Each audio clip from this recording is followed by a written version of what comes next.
دلته موږ یوه پوښتنه لرو، هغه داسې چې داسې یو عدد چې تقریباً مساوي سي له ۴۴ ضرب ۷۷ سره. د ده لپاره چې دا حل کړو یعنې تقریبي شمېر یې معلوم کړو موږ باید دا اټکل کړو.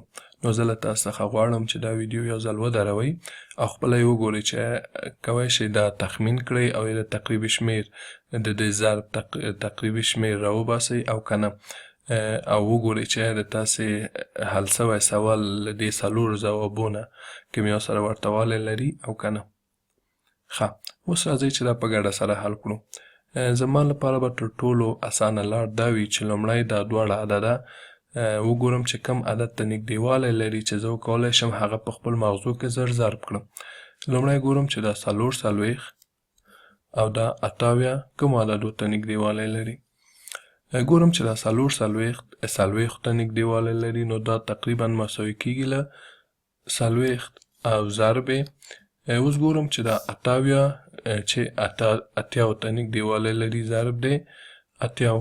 اوس راځم دا دواړه سره ضربوم. دلته هم که وګورم 4 ضرب 8 مساوي کیږي له 32 سره بیا 2 دانې 100 لرم.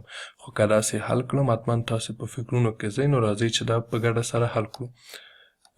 نو دا مساوي کیږي له 40 ضرب 80 دا مساوي کیږي له.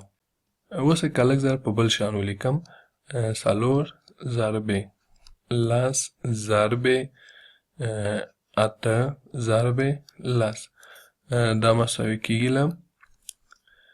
اوس فقط دلته د عددونو ځای تغییروم 4 ضرب 8 ضرب 10 ضرب 10 مساوي کیږي له 4 ضرب 8 22 ضرب دی 10 ضرب 10 هم 22 ضرب 100 چې دا مساوي کیږي له 22 ضرب 100 3200 یا 22 دانې 100.